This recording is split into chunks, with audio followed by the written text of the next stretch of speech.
Hey guys, Mike here. Super excited to announce that the vendor table is going back to Las Vegas for WPBI 2026. So in case you weren't aware of what WPBI is, it's the ultimate destination for wedding and portrait photographers. This year it's happening from March 1st through the 5th, and it's back at the Rio Hotel. So come and learn from some of the best in the industry, get hands-on with the latest gear and tech, and connect with like-minded creatives. Plus you're going to leave there with long-lasting friendships, fresh inspiration, and a whole new passion for your craft. We had an absolute blast last year, and we're so excited to be back as the host of the Wedding Summit. We're also going to be leading a photo walk, and we're going to be recording a live podcast with a studio audience. So if you want to learn more, get all your information and get your tickets with the link in the show notes. Now, let's kick off the episode. Welcome back to the Vendor Table, presented by Aftershoot, the AI culling, editing, and retouching program designed to give you your time back so you could focus on the important things. What's up, Lauren? Hey, bud. Hey. Last recording of 2025. Wow. What a year, huh? What a year. What a year. So we took last week off with Christmas holiday and everything like that.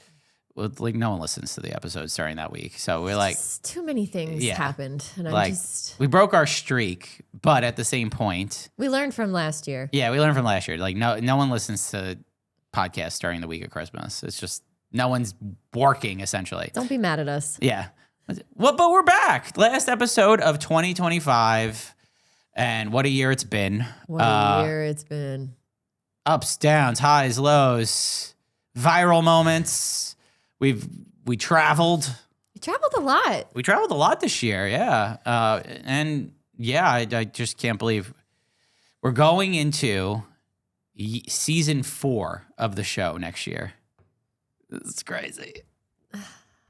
Aw. Season 4, March will be our 3rd full year of the show, which for a show that we thought was going to last like 5 episodes.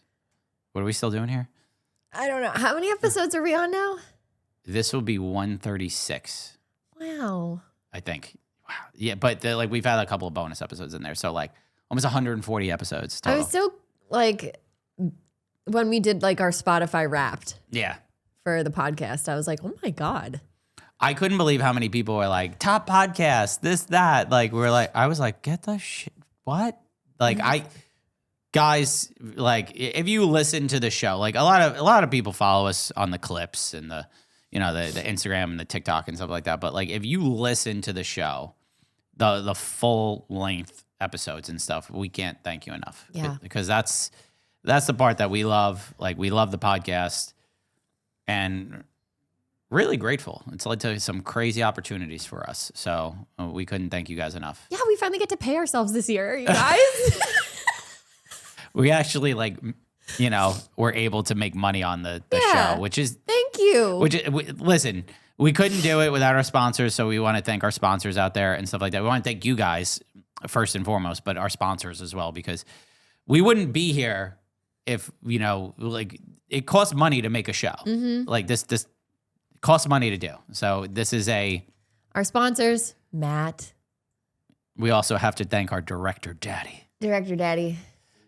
Matt makes us look good, sound good. This year, we upgraded all the equipment. I don't know if you guys have noticed, but if you go back and listen to the older episodes, oh my God. We were all learning together. Yeah. Okay. If you listen to the older episodes and then you listen to the newer episodes, just the improvement overall, the quality, the sound. When I was on TikTok last night and one of our clips popped up and I clicked it, and then the blue search, the blue bar that pops up where it kind of does a synopsis, and it just said Lauren O'Brien, the vendor table. And I was like, oh no. So I clicked it and I was like, what's it? Are people talking about me? And then, so I clicked it, and then it was just all of our clips, and I clicked on a random one just to, I don't know, reminisce. And I was like, oh my God, why does it sound like we're underwater? Yeah. Upgraded the equipment. It looks good. Maybe next year we'll decorate the studio space a little bit. We've been talking about doing a little. Yeah, we talk a lot about that. We talk a lot about that. We never do it. Yeah, we probably won't do it, but everybody seems to like this, because it's simple. It's also very vendor table. It feels like we're in. What are we gonna do? Dress up a turd? Yeah, that's true.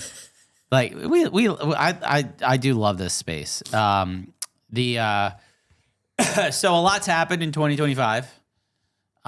This is like kind of a recap episode kind of thing. Like let's recap some of the things and then also predict what the industry will look like in 2026. So, of course, this year was a big year for AI and ChatGPT and all that stuff. It like kind of took over the industry, and we're gonna have an episode all about AI. We're gonna talk all about AI. Yeah. I think that's gonna be our next episode. Things have escalated. But we're gonna talk all about AI. But like, what AI has actually helped us in the sense of it's given us a lot of topics to talk about, as well as helped us find topics to talk about. But like recapping this year, we've had a lot of viral clips and stuff like that from, venue coordinators are not planners. Like that one was a recent one that went over really well. Wedding planners thanked us for that one. And then it was nice to see the venue coordinators or the venues saying they either don't do it or they're like, we're in that 5% that do it. And we let people know and all that. So it was nice to get like that really, we didn't get heat for that one. Which was surprising because I really thought I thought for sure we were going to get a lot more pushback on that one than we did, but we didn't. We got a lot of venue people who were like, we never really understand that little bit of deceptiveness. Yeah.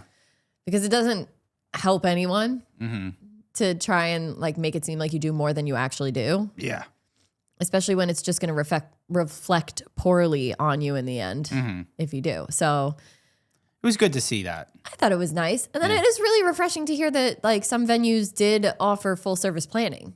Yeah, and they make it known, and that's what's really nice is we've been preaching transparency in this industry. Part of the reason we have this show is to talk about and showcase transparency in the industry. Speaking of, okay, go ahead. I feel like maybe we should recap that little moment. Okay, let's talk about it. Because we just recently shared, which I guess this is now when this comes out, it'll be 2 weeks ago that we posted this clip.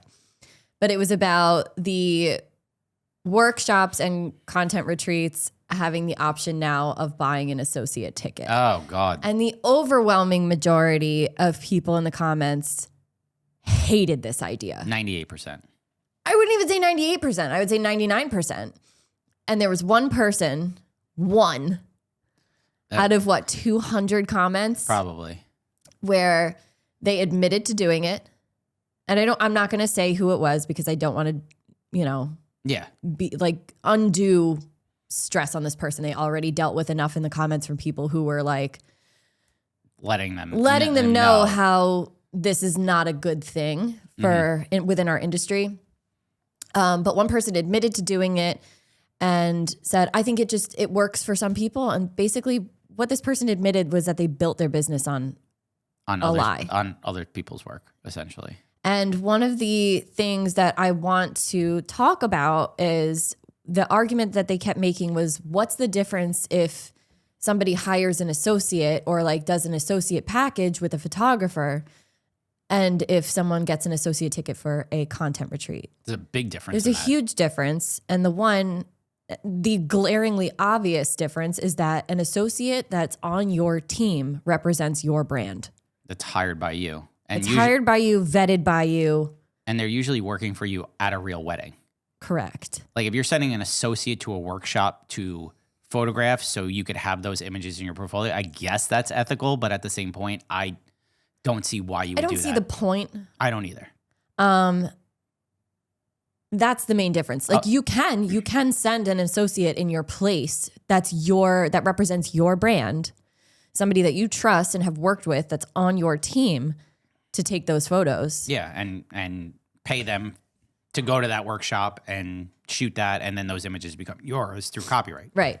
But if you are paying a rando for photos that they took at this workshop, who is also selling those tickets to other people, then you are now buying something from a person you have zero relationship with.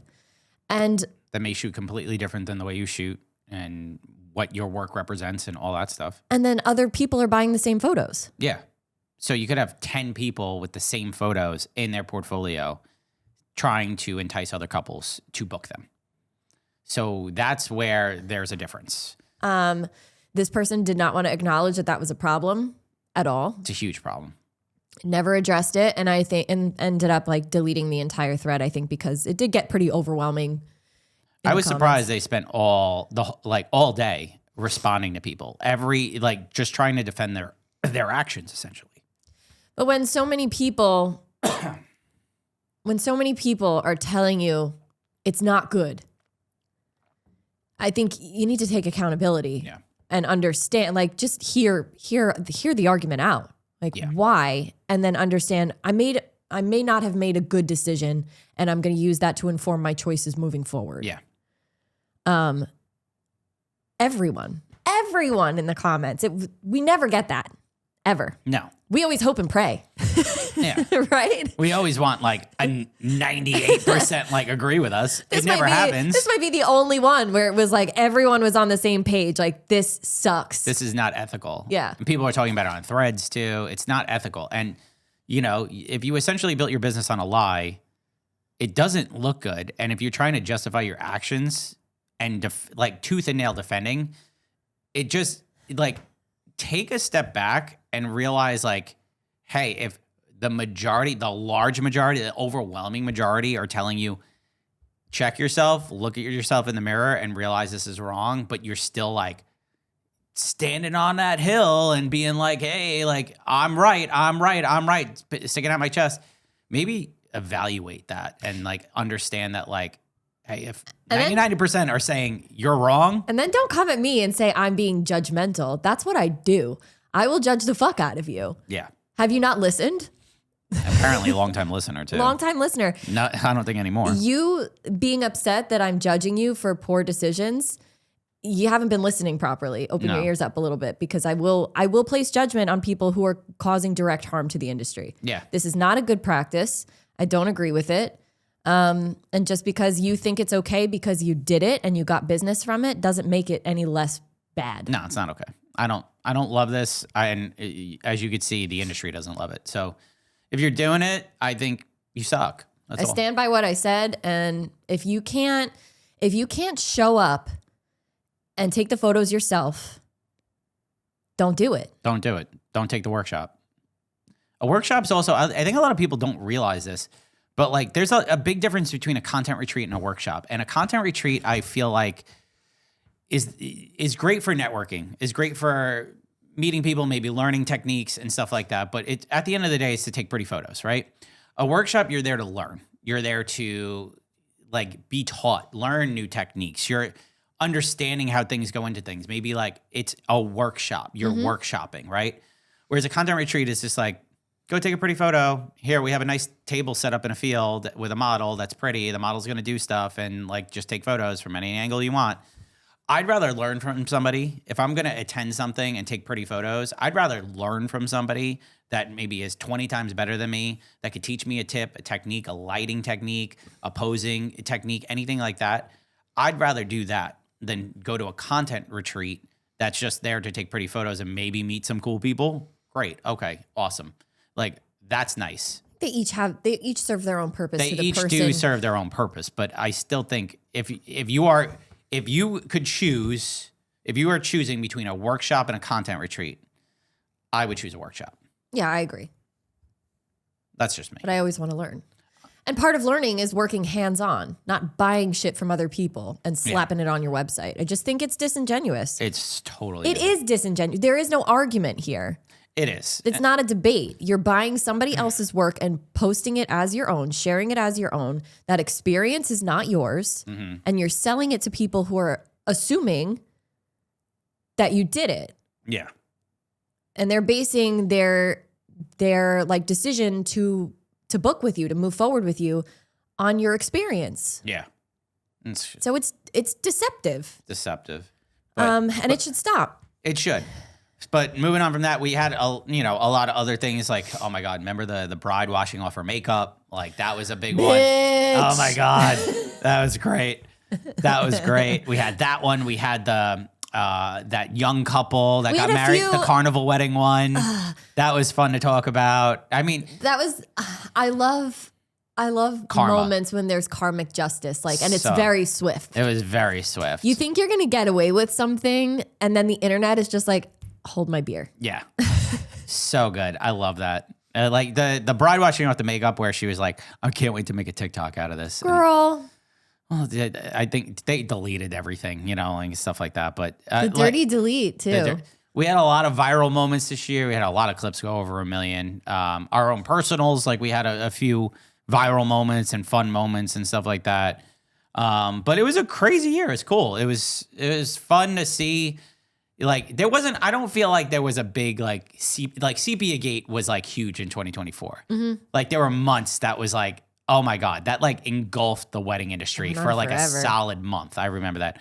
I didn't feel like there was that this year. Like the makeup saga and like the photographer like getting scolded by their couple that they hated their photos when they selected like 10 photos from like thousands that were, not the greatest.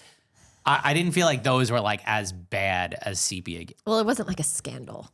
No, Sepia Gate was like, there were two sides. So it kind of created Two this. camps. Yeah. And then like every freaking, oh my God, every YouTuber was doing stories on it and stuff like that. It was crazy. There wasn't that this year. I didn't feel like there was that this year. There might have been, but a lot of fun things that happened this year. I saw our girl Haley Paige was in a CNN documentary about Taylor Swift's. She got engaged this year. We have to recap that. Like that's going to change the industry for next year. But I was say I actually called it on a clip. I was just, I don't know if she's designing her dress, but if there's one designer I could see design Taylor Swift's dress, it would be Haley Paige. I think like she would crush that design for her, like very whatever. But that's besides the point. We're not talking Taylor Swift. I know you're so bored right now. I had to talk about. I know all the it was Swifties. it was a big thing that happened. So Yes. it was. She got engaged, and next year, if she gets married next year, which it sounds like she is, that we're gonna have to do a whole episode on that. Just sorry. I'll do an edible before. Very good. But what's something you saw this year that you loved industry-wise? Before we get into like predicting 2026, like what was something that you saw maybe from your own weddings that you worked, you shot, or the internet? Like what's something you saw that you loved? I think in general, there's a few different ways that weddings have kind of like gone differently. The main thing I'm seeing is people are just like not being traditional anymore. Mm-hmm. They're doing their own thing. They're saying fuck you to family members who are trying to have a say in their wedding. And they're just like, I just want to exist and have fun with my wedding and enjoy it. So they're kind of just like loosening up a little bit. More about like the real moments than, putting on a show. I think we, as photographers, have this like, we're wondering so much why people are saying, I love candids, I love candids, I love documentary. Like, why are these things so popular now? And it's because people are wanting to enjoy their wedding days more than they have been committing to the photo end of things, like how they want it to, like the impression of what they want to look like. Yeah. We've had that conversation. That was one of the conversations we had this year that was pretty popular, is your wedding day is not a photo shoot. Yeah. It's actually a marriage. Mm-hmm. It's a very important day. And I think that's like one of the things that people are waking up to is, hey, we're getting married. Hopefully this only happens once in my lifetime. And I want to really fully be present for it. It seems like it's like going that way, but it's also going the complete The opposite and extreme. So it's one of two. In the weddings that I capture, and like, I guess the tier that I'm in, that's what I'm seeing with my couples, but I also have a very out there personality. Yeah. I think it just depends on who you are as a vendor too, like what you're seeing and stuff like that. Like I've seen this year a lot of intimate celebrations where they're focusing on like smaller but like more grand in a sense. Like it's pretty. Like everything is super, super pretty. The details are like incredible, immaculate, but they're having like 40 people. So like they're spending a lot of time and effort on like the little things and putting time and effort into that, but they're only inviting people that are super close to them. Yeah. And I do love that. Like it was like garden party elopements were like big. The garden for me. party thing was big. Very big for me this year. I did like 4 of them. The parasols. Like just loved them. So like some of my favorite weddings this year were 40 to 50 person garden party elopements that were like 6 hours. And they were just gorgeous and intimate. And they were, I don't want to say they were about their photos, but they were excited to do their photos. They were like, oh, let's do this, let's do that. And they carved out a good amount of time to do that stuff, but also wanted those authentic moments captured. And so it let me be that, like that fly on the wall and have fun almost for like from a documentary sense. So one of the things I noticed this year was, I don't know about you, but I either saw really small wedding parties or incredibly large wedding parties. Enormous. There was no in between. No. It was like either 20 plus or 2. And I don't know what's happening there, but it's very interesting to see like couples having these weddings and they're either saying, F the big wedding party, I don't care about all that, and just having like, you know, a best man maid of honor or even no wedding party. They don't even have that. And then the ones that are like, no, I'm having everybody. So it was interesting to see that it was either one or the other, at least in my eyes.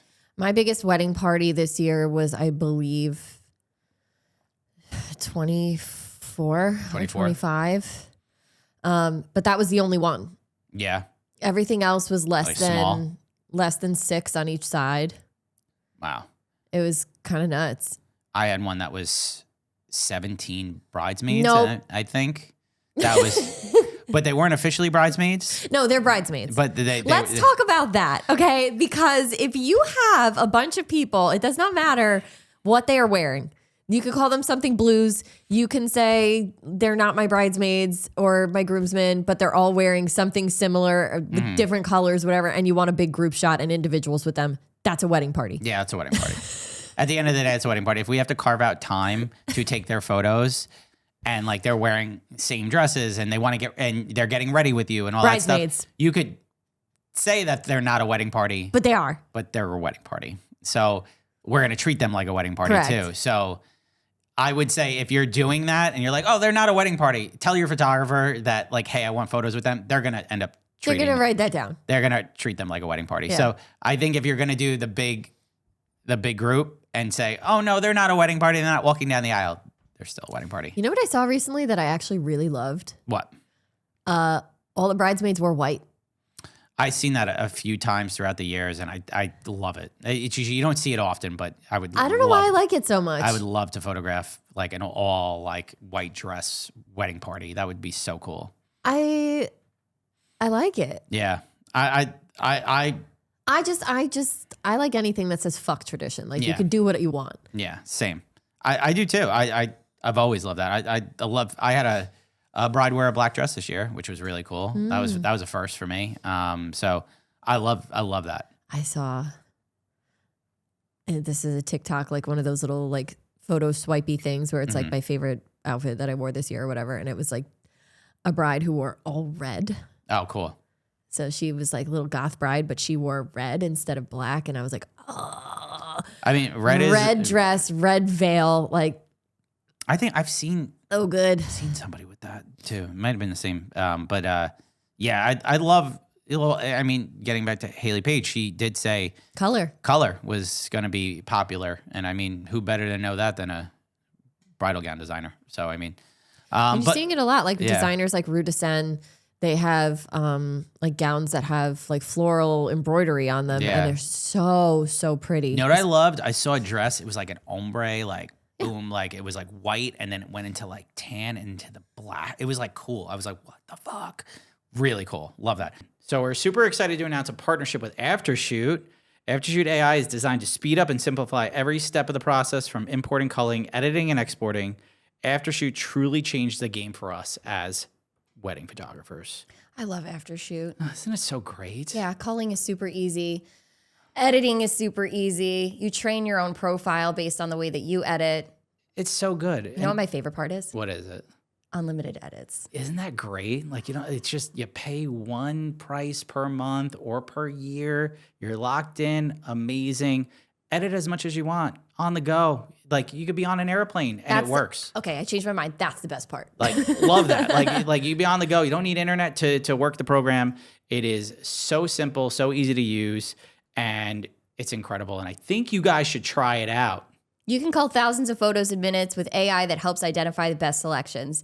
Build an editing profile based on the way that you edit, or you can even select one from top industry pros. Export right into Lightroom, Capture One, or Bridge for fast and accurate results. So with an Aftershoot subscription, you get an all-in-one AI assistant that can cull, edit, crop, straighten, export, and now you could also retouch using it as well. No paying an extra, it's all included. You can try it for free for 30 days using the link in the show notes and use code TVT15 for 15% off a subscription purchase. Wedding vendors, do you need a contract? The Legal Paige is a legal education platform for small businesses and a contract template shop. They help you get legally legit in minutes. So we're super excited to partner with them. Lauren, I know you've been using them for a long time, and I started using them last year. Damn. Listen, on top of being one of my favorite people in the universe, Paige has created such an amazing resource for wedding vendors. They are the resource for wedding pros looking for full-length contracts, short forms, a la carte clauses. So whether you're a photographer, videographer, planner, florist, DJ, you name it, the Legal Paige is a contract that will make your business legally legit. All contracts have been reviewed and critiqued by industry-leading professionals and come with free future updates made by the Legal Paige's legal team.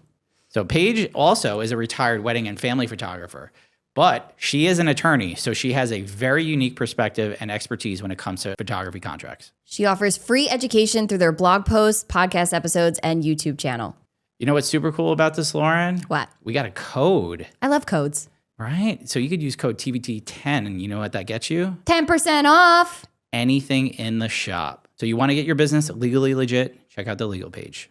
Hey, wedding pros, do you want to show up on Google and ChatGPT without spending your whole life trying to learn SEO? Wedding SEO Bootcamp is the only SEO program that is laser focused specifically on wedding professionals. Photographers, planners, venues, DJs, you name it. That's what makes it different. Because it's built just for the wedding industry, it skips over the overwhelming SEO for everyone advice and gives you exactly what you need to move up in search results. I would know because I've used her and she's incredible. Inside Bootcamp, you'll get a clear plan for how to get found by the right couples through search, so you're not stuck relying on Instagram's mood swings or praying your next post pops off. So if you've been thinking, I know I should work on my SEO, I just don't want it to be my second or third job, then this is for you. Check out Sarah Does SEO and the Wedding SEO Bootcamp at the link in the show notes and save 10% through January with the code TVT10. But let's Excited to see different stuff. let's get into predicting what the industry will look like in 2026. Kind of did a nice recap. Let's predict now. So we kind of talked about this though. Weddings are going to become more personal and I guess more of an experience. Like we were kind of touching on that a little bit, but I could see weddings becoming more personal and more of an experience to the couple, to the guests, to everyone involved, right? Like couples are really designing weddings to reflect their story over anything else. We did the theater wedding. It was their story. Everything that was curated of that day was a reflection of them, and it was deeply personal. I love seeing that. It's not about like little tchotchkes or little things. It's about them. Their intentional choices on like how their decor like speaks to their relationship or their personalities as a couple. And I think it's really awesome. Like the book lovers out there know that there's been a lot of book seating charts. Yeah. I posted we've seen a one, few of them. Like you had one. There was a bride that you also had at Land's End, I think. Yeah. With the card catalog. That was Maeve's actually. Was it? Yeah. But I've seen a lot of like the book girlies do like book elements and incorporating stuff like that into their day. Yeah, that's very popular. They're just doing things that are really speaking to them. Very much so. And I do love that. Like I do love like the little personalization of certain things. And some of this could start with like like I know we see it all the time, so it's just like kind of like whatever. But like the custom drink signs, like or putting their dogs' faces on drink, or like naming things. It starts there essentially, where it's like I know that's like, oh, we see it all the time now, but it's personal, right? Like you're picking a cocktail that might be meaningful to you, putting your dog's face on a napkin, like, you know, doing stuff like that. It starts there. It's not a tchotchke. It's meaningful to you, right? Because maybe that's something you put in a keepsake box and like you look back on in 30 years and like, oh, remember our dog? Like we had our dog, you know, stuff like that. So I love that. But I think with vendors, right, like I think it's important now to pitch like experience-driven offerings over anything else. Like not just products, not just whatever. Like it's almost like you're pitching an experience. One of our friends, Apollo Fields, we love them very, very much. I know that they're a husband and wife team, and Terrence does like custom poems for the couples, like on a wedding day, and he like types them up. Like on a typewriter? On a typewriter. Yeah. That's like deeply. Didn't they used to cook for their couples too? Yeah, like after weddings, they invite them into their home and they cook for them. They cook for them. Like, I mean, I'm not saying that's not everybody's cup of tea, but that's who they are as a couple, as creatives. That's what they love to do. It's what brings them joy. And I can say from experience, as somebody who has eaten their food and been in their home, they're amazing. Oh my God.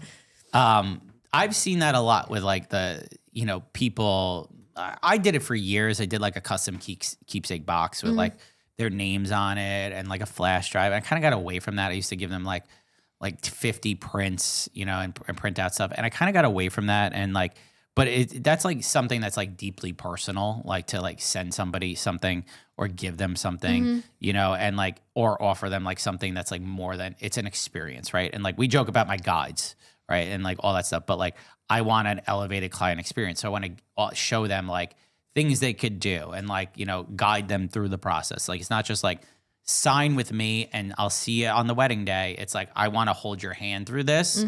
And like, that could be something as simple as sending a guide to cooking them a home cooked meal or like doing a presentation for them when they get their photos. Like I know a few photographers that like, they'll invite them into their home and like put on a slideshow and do like a review, like, or, you know, showcase that.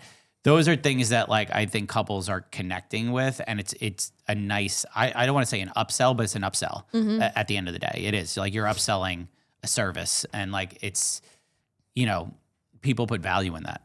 Well, we also like just recently talked about like putting more of your personality out there for your clients to connect with. Yeah. So it's not just like the couples using their wedding to put their own like personalities on display, but they're also wanting to connect with the person behind the business now. Yeah.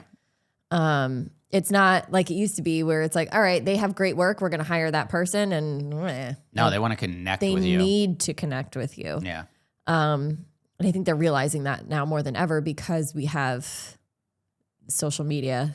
Connection is probably one of the most important things for couples with their vendors, is they want to connect with their vendors, and it doesn't matter what kind of vendor. Can you blame them? No, you can't. I can't blame them. Like I would want to know who I'm working with. Imagine falling in love with someone's work and then you meet them and they suck. They have the personality of a wet sock. Yeah, that's oh my God.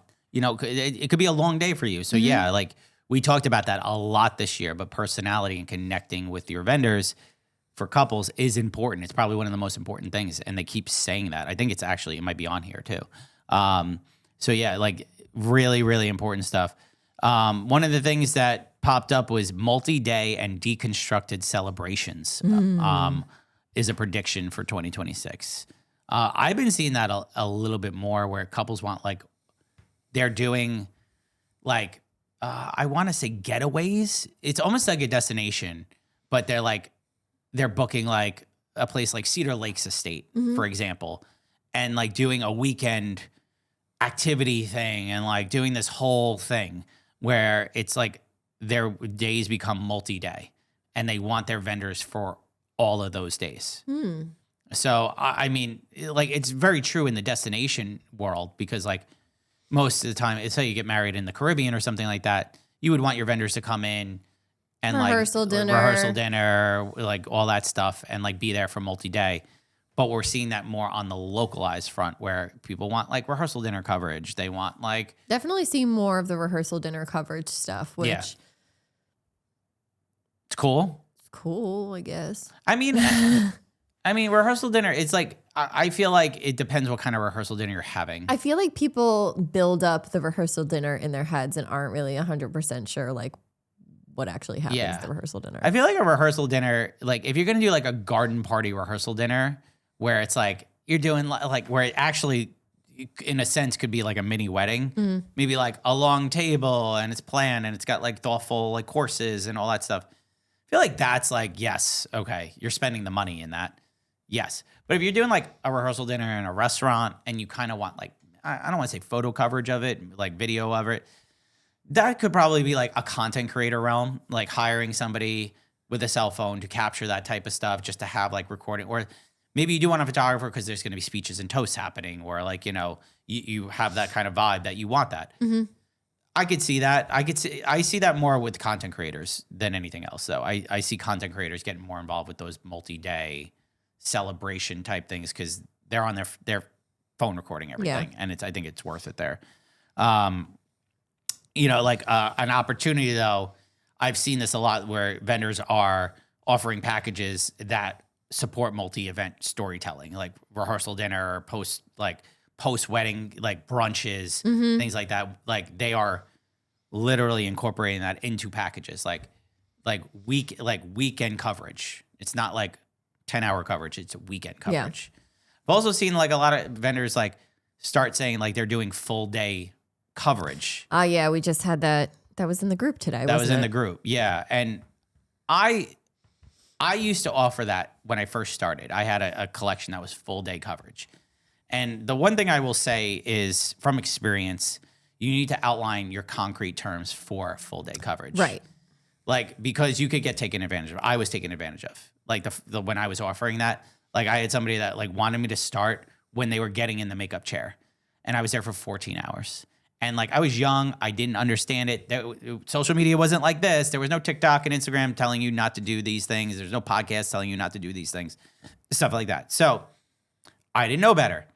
So after I got taken advantage of the first time, I was just like, oh shit, I got to outline concrete terms. So I kept full day coverage, but what I said was in my contract, I start when an hour or 2 hours prior to bride departure, and I end 1 hour, or I'll end 1 hour, like after the 1 hour left. An hour after you feel like you've gotten enough, yeah, you know? like that. It's kind of like you can definitely do full day coverage, but I think you need to be very explicit as to what full day coverage covers. Yes, that's the thing, is like you need to because have that. To them, they hear full day coverage and they're like, great, I have you from start to finish. It sounds great. It's a great way to sell. But you need to inform what that all day coverage is, you know, because I'm not staying there from 4 a.m. when the hair and makeup artist shows up and ending at the exact end of the reception. It's not happening.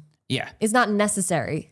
It does sound good. It sounds like a good upsell to these clients. Like they hear full day coverage. They're like, oh, I have them for the full day. But then they get fucking photo fatigue. Yes, they do. And that's the thing, is like, I would upsell that, if anything. Like as a photographer, I would basically have that outline though. What my start time is, like it's around this window, and then I end at this. I end at this time. At this point, whenever that point is, that's when I end, kind of thing. Because you could get taken advantage of. I was taken advantage of previously, so I know how that is with full day coverage. So I would say photographers or vendors that are offering full day coverage, outline those terms in your contracts. And I just think that's a smart thing to do. But I don't knock anybody that wants to offer full day coverage. Just, I want to protect you. My 10-hour collection includes up to 10 hours. Yeah. So like 10 hours would be the absolute maximum unless they requested overtime. But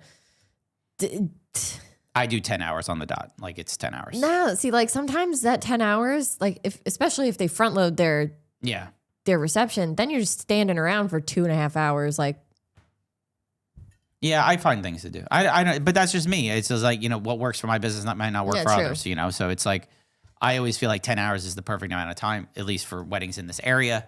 But when I do destination weddings, it's full day coverage. It's like I did one that was 16 hours. So, like that was Ireland. And I stopped shooting at like hour 13. You were having fun is what happened. Yeah. The last 3 hours I was at in a pub, like with my cameras on, but and taking in occasional photos. All right, next one. Color design. Color and design are bold.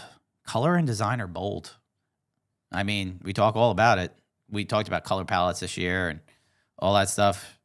Yeah, I think people are going bold. I have seen so much incredible styling over the last 2 years. So 2024, 2025, I love what I've seen. Yeah. The 2 grooms that had purple suits. Yeah. And like those stood out to me so much. And then this year I had, I can say it now, I had a Disney wedding and they had the most unique outfits. Multiple outfit changes because Disney is not your typical wedding day structure. It was kind of all over the place and you can only be in certain places at certain times. So there were some outfit changes and one of them was just like, she had a corset on. I'll share pictures eventually when I'm back on social media, but I took a break. She had like this Renaissance painting corset, this like fluffy burgundy bolero, multiple detachable trains, just like a lot of very intricate and interesting details that were based around the places that they were taking photos. So, and this was obviously a very important place to them. They're Disney people. They have annual passes. Yeah. That's just like who they are. So like one of the places that they went to was Port Orleans and then they had like the masks. They had masquerade masks. Yeah, masquerade style. They just thought of the details that were like so important to them. And it wasn't, this was like 35 people. Yeah. Total. Intimate. So it was more of almost like a styled shoot than it was a wedding. They did get married. They did have a ceremony. They did have a reception, but it wasn't like it is here. They were about their photos though. Huh? They were about their It photos. was about the photos. They like really wanted, they had a vision and they wanted it to be like that. But as a photographer, you can't ask for more. I was like, well, this is great. Yeah. Can't ask for more than that. This is great. Sorry guys, if you hear me coughing, I had the flu and bronchitis since we last recorded. I have the sniffles. So sorry. We're making all kinds of crazy noises. It's whatever. Don't judge us. Yeah, it's horrible. I'm sorry. I see, but like lots of color. Like I've seen a lot of vibrance this year. I had a lot of couples. Like I had one wedding party that they were in like, I called it summer sherbet. It was like orange, yellow, pinks, reds, and it was just like down the line, pretty. I had one that was like, I actually posted the one, like gold and like shimmery gold, but each bridesmaid had a different bouquet and of all the flowers that made up the bride's main bouquet. And I was like, that is sick. I love that. Just stuff that we don't see very often. And I really do love the trend of bridesmaids not wearing all the same dress or even all the same color. I love seeing the differences in color. I shot a wedding where even the groomsmen, they had all like the same color suits, but all their ties were different. Yeah. And I thought that was super cool. Like they were all different types of floral ties. Do you feel like it works better though? Bridesmaids, like I feel like when bridesmaids are wearing different dresses, it always looks good. But I feel like if the groom and the groomsmen wearing different tuxes or suits, I don't feel like it looks as good. No, it doesn't look as good, but if the groom is wearing a different style suit to the guys. Yes. Or if it's small details, like if the guys are wearing the same suit, but maybe different floral ties. Yeah. Or they have different boutonnieres. Yeah. Just something to switch it up a little bit. The guys, I don't feel like it. Yeah. I don't it feel doesn't like hit as hard. It doesn't. That's like unless I'd be interested to see if somebody could pull that off. The groomsmen wearing different tuxes, but it looks cool at the same point because I've never seen it pulled off correctly. No. I haven't seen it pulled off correctly. I think like I don't know. I feel like it can be done. Like, I feel like it can be done, but the problem that you run into is then the wedding party can look so disjointed. Yeah, that's the thing. It's like might look weird. Yeah. You know. So I've seen it where like I'm going back to my New Hampshire wedding that happened in 2024. The groom wore like a rust colored suit and it was gorgeous. And the guys all wore tan suits with the same color tie as the suit he was wearing. Yeah. I've seen that. I'd be interested to see if like the grooms could wear different color, groomsmen could wear different color suits. Like maybe if they each coordinated with a like a bridesmaid's dress color. That'd be cool. If they wore like an emerald green suit and like an emerald green dress. That'd be cool. I could see it wearing with like a rainbow type pattern, you know, like everybody having like a different, you know, like color. A dopamine wedding. Yeah, that'd be crazy. Ooh.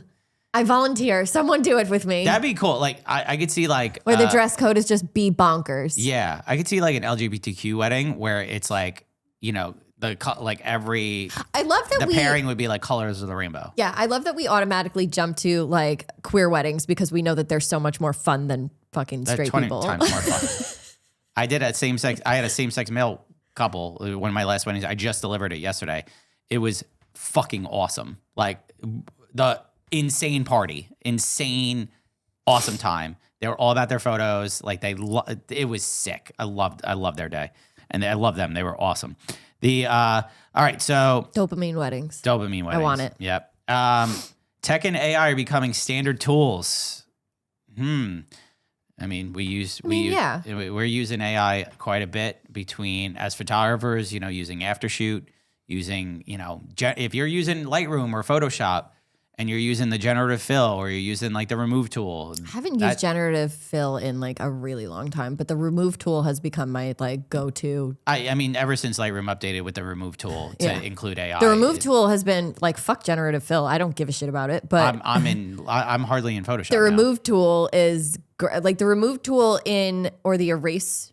Yeah, whatever it is. Whatever it's called in Lightroom has gotten so much better. Yeah. Than what it was when it first launched in Lightroom. Because at first I would have to export all my images into Photoshop and then bring them into Photoshop to fix them. Now, or you would do you'd have to be really precise in Lightroom with the clone stamp. And I didn't have fucking time for that. Yeah. Be like, listen, I got to get this done. Yeah, Pulling it into Photoshop. Once they added that remove tool into Lightroom, I think every photographer was like, "Thank God! Oh my God!" That and the remove distractions. Yeah, the distraction tool. I remember that first came out. I remember I tried it with like a videographer that was in the background. I think it was Vin was in the background, and it removed him and it removed the tripod and like the people. And I was like, "Holy shit, that worked!" I did it on a beach wedding that I shot this summer. And the beach was just open to the public. And it just removed everybody. I was just like, oh my God, there's garbage cans, there's people, there's fucking not cabanas, the tents. Yeah. And I'm like, I'm going to have to do so much editing on this wedding. And then I was like, oh my God, remove distractions. Let's try it, see what happens. And it removed everything. Oh God. That's awesome. That's awesome. See, that's like the stuff like, that's where AI is great. Okay. It's making our job easier and it allows us to give a better client experience. I'm not trying to like when generative fill first came out, we all had a field day like add birds or like add mountains and like make things, we all had a field day playing around with it, but like does it ever come into play in real practice for me? No. I'm not adding things like that. I was really looking to make it easier for me to remove distractions. Yes. Garbage cans, power lines, exit signs, stop signs, dumb shit I don't want to have to deal with. That is so time consuming. That is a hugely valuable tool for photographers who used to have to do this shit. Back in my day, we had to do this shit by hand. It took us hours. In PS4. I was clone stamping everything. Clone stamp just made everything blurry. Jeez. I would pinpoint that stuff. Oh yeah, that's you youngsters. You youngins don't know shit. Back in my day, I walked 5 miles in the snow. Backwards. To edit my photos. In Converses, no less. I didn't have no snow boots. I couldn't afford that shit. I didn't have a laser mouse. I had a ball mouse. My hand would cramp. Yeah. Oh my God. But tech could be good, and that's where AI has helped us as wedding vendors. Even like things like Gemini and Google, like helping, like the next word, it kind of knows what you're going to type in emails, or like it can HoneyBook having like, canned responses ready to go for you in AI. And like, there have been a few times where I'm like, that's exactly what I would have said. Mm-hmm. Exactly what I would have said. It starts like knowing the way that you speak, the way that you talk, you can, it helps. But then it does also kind of make us a little lazy. Yes, it does. And like, I mean, I'm guilty of it. Like I'll have ChatGPT like proofread my sentences, like, at times, or like for the podcast, like even like descriptions I'll be like, this is what we talked about. Can you give us like an episode description? Mm-hmm. And like, it helps like tremendously. But yeah, it's convenient. It does add to it. And I think if you're using it for those aspects, it's great. But I think like, at the same point, if you're overdoing it or relying on it so much, like, we love Aftershoot here. We're sponsored by Aftershoot. They're our main sponsor. But if you're just going in Aftershoot and sending things out, right, and like without looking at it, you're doing yourself a disservice. You're doing your clients a disservice. Mm-hmm. And at the end of the day, that's where people get upset. It's designed to like streamline and help cut down your time. It's not an instant fix. Yeah. Like it's not going to make it perfect. So it's, it helps get your time back, but it's not like you push a button and you're good to go. You still need to work. Yeah, you still need to work. I think there's a few red flags about AI that we're going to talk about in another episode. But I think what makes this, what so many people are at odds with AI is its environmental impact. So how much we are using it is it has direct impacts on the environment. Yes. So we'll get into it on the next episode, because that's going to be our next episode. So I think we have to be careful. Yeah, we do. All right. So next one is I'm going to skip that one. We're going to do food and beverage as entertainment. We're from Long Island, people. Mm. Like our weddings are about the food. Like there was somebody. Yes, I remember this. They literally DM'd us and they were like, "Oh no, they were in our Facebook group." They posted on. It was a whole post that was just like, "I can't believe I doubted you." Yeah, they're like, "I went to a Long Island wedding and oh my God." Yeah. Like we have said it. You're like, we get it now. Like we get it. Like, but food is a big part of We're not our exaggerating. Wedding culture. Our culture here is all about the food. Cocktail hour, experiences, like, like we've seen everything from like hand rolled sushi in front of you to like, ice sculptures and like ice luges and like, I've literally seen cannoli guys on the dance floor. Lauren loves them. Champagne pouring aerialists that are upside down and pouring champagne into your glasses upside down. We went to WIPA and the girl had a dress made of champagne. Remember that? I think I might be in love with her. Yeah. Like she loved you, by the way. But like walking around with a dress, it looked like a dress, like, and champagne glasses. She's walking around in it and her whole skirt is made of champagne glasses. And I was like, I'm scared to even take one. I feel like I'm undressing you. Yeah. But like interactive food stations, live chef performances, grazing setups, late night eats. Like we see it here. These are so common.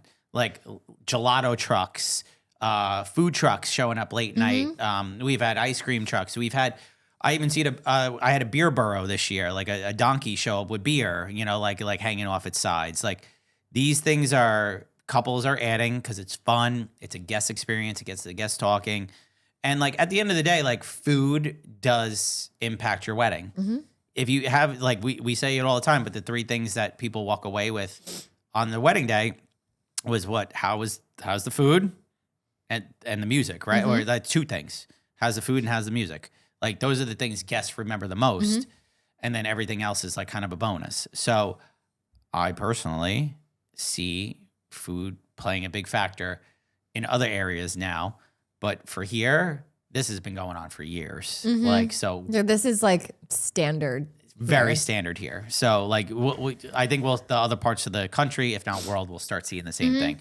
Like Like if I leave and there's not a late night food station, I get surprised now, you know, or a food truck or a gelato cart or something. I still think about the one that I shot that they had like bacon, egg, and cheese sandwiches at the end. And I was like, a BECSPK on the way out? Oh my God. The most Long Island thing ever. So good. Oh God. I would love that. So good. Oh, so good. Yeah. Do a sausage, egg, and cheese on the way out. That'd be I do love a sausage, egg, and cheese. on a bagel. Everything bagel. Sounds really good right now. Okay. We just ate. We shouldn't be. It shouldn't be hungry. We did just eat. But no, like dining experience, stuff like that. Like couples are now seeing food as part of the show, not just sustenance, essentially. So they're incorporating that into their day. If you have sushi at your wedding, I'm eating it, by the way. All right. For photo, visual and storytelling evolution. Photography and videography are embracing immersive social-ready content, so candid storytelling, instant share moments, curated photo activation. And then we saw the rise of content creators over the last 2 years, that instant satisfaction, getting photos and video back quickly, cell phone content, viral moments, things like that. Like social media-friendly deliverables are a factor now in these couples' weddings. And regardless if a wedding's big or small, they're having content creators show up. And we're also seeing the need for photographers and videographers to step up their game and deliver a more visual and storytelling experience for the couple. So we're seeing that a lot. People want like a story. They want their day captured how it was, like more, you know, candid moments and more free flow and everything like that. We say candid moments. And again, I think so many people just like Don't understand what that is. they don't understand what the candid moments are. And I'm not talking on the vendor side. It's the couples who are like, we love candids. We love candids. And you have to understand that a lot of the things that you're seeing are heavily curated. They're staged candids. They're staged candids. Yeah. Unless you are a completely documentary photographer who's standing back and taking photos of the way that the day actually unfolds. If you want candid photography, be fucking candid. You're going to be, that is completely, like the couple has to embrace candid too. You have to like, you gotta be, and you gotta be it good. Yeah. You got to be it good. You gotta be it good. Yeah. No, like if you want candid, but you're like, I don't know what to do kind of thing. Candid is just being in the moment, just doing things, stuff like that. You like, gotta be cutesy. Yeah, like that's what it's all about, like kind of thing. Like don't shy away from the camera. You want the camera near you. But also feel like fly on the wall. You want the hug with grandma, then hug grandma. Yeah. You know? But like know where your photographer is and like stuff like that. Like that's your photographer should also be there for that moment. But at the same point, like you have to be conscious of the camera. You know how many people are like, I want candid dance floor photos, but the couples are turning their back to the photographer all night. That's a big factor. Like, you know, you want a candid moment of yourself on the dance floor, but you're always turning your back to the photographer. You know, that's tough, guys. You know, so if you want that, you got to want that. So, I mean, from a photography sense, yeah, like we've seen it. I've seen it over the years, but this has been my style for years. I've been a lifestyle-based photographer forever. So, I mean, it's good to see this style come about. Yeah. And I think it's really nice. We talked about this earlier, but smaller and intentional guest lists. Oh, I love this so much. I love it too. I love when people say go fuck yourself to family members that they don't talk to or interact with on a regular basis. They don't deserve to be at your wedding. If you have no relationship with somebody, they don't deserve to be at your wedding. So true. Like couples are choosing smaller weddings, but like a higher per guest like experience. And I love that. Think about that. Like if you invite less people, you get to spend more money on the things you really want as a couple. Yep. That's so great. It's so great. Like you want a photo booth, like a really cool, like funky one. You get a photo booth. Yeah. You want a content creator? You get a content creator. You want a videographer? You couldn't afford a videographer with a 200-person wedding. But Guess what? But you can with a 30 to 40-person wedding. So that's where I think couples are making that call rather than invite the 100 to 200 people that they don't know, that they don't value and things like that. They're having these smaller, intimate weddings. And it's great because they could curate the experience better and they could offer that higher per guest experience. And gotta love that. I do love it. And I also like, you know, in the year of our Lord 2025, everything sucks and the economy is garbage. So we are all struggling. And I think that like doing things that fit your budget instead of going into debt for your wedding, probably smart. Yeah, really. I think it's so people- valuable and it's so smart. And I really just think that People being more intentional about their guest list and who they choose to actually have enjoy their wedding with them is not only just a smart choice mentally, but also financially. Yeah. So 100%. Have that smaller, more intimate wedding, but I'd go back to longer engagements. yeah. Oh my God. I don't see that enough. Is like couples are getting married after being 6 months. And it's just like, yeah, like spend that 2 years together, Yeah. you know, like enjoy each other. Save some money. Have the wedding you deserve. Yeah. That's the other part. People are rushing to get married, and maybe it's economy driven. Maybe it's like, you know, they're a little older, you know, whatever. Maybe. But, Or just go to fucking town hall. oh my God, can't stop coughing. All right. Last two. I don't know. Do whatever you want. I love it. I love it too. Unique and non-traditional venues. Seen a lot of that lately. I love a non-traditional venue. A lot of restaurants, a lot of like theaters, a lot of like museums, city halls that are really gorgeous. Honestly, if it's a pretty space, contact them and see how much they would charge. Like you could probably rent out a lot of places that like you wouldn't think you could. And that's what's really neat is like I've seen museums get rented. I've seen like estates get rented, like just pretty homes and stuff like that, where I think the non-traditional wedding venues are great. But please note, these places, you got to bring everything in. Yep. And they will likely cost you a lot more. So that's the part that like a lot of people don't factor in is like, oh, I'd love to get married in a museum. Great. Do they have a kitchen where the, like things could get prepped, or is that all that food got to be brought in? Like, how are you going to get liquor? And all these factors that you have to take into account. But if you're having a smaller, more intimate gathering, maybe you could do that, or maybe it's just something simple. So I love that. The last part of this is the industry is growing, but it's competitive. So market research indicates strong growth in wedding services into the next decade, driven by experiential trades and tech adoption. Yet some pros report slow lead times and conversion challenges, pushing the need for strong digital presence and responsiveness. This is essentially ties to social media and putting yourself out there. And how are you going to track business? I see it all the time in our comment section. They're like, I don't want to dance on TikTok. No one's saying you have to. No one's asking you to do that. No one's saying you have to. But this is essentially a digital revolution in the wedding industry where people are advertising differently. They're doing things differently to attract couples.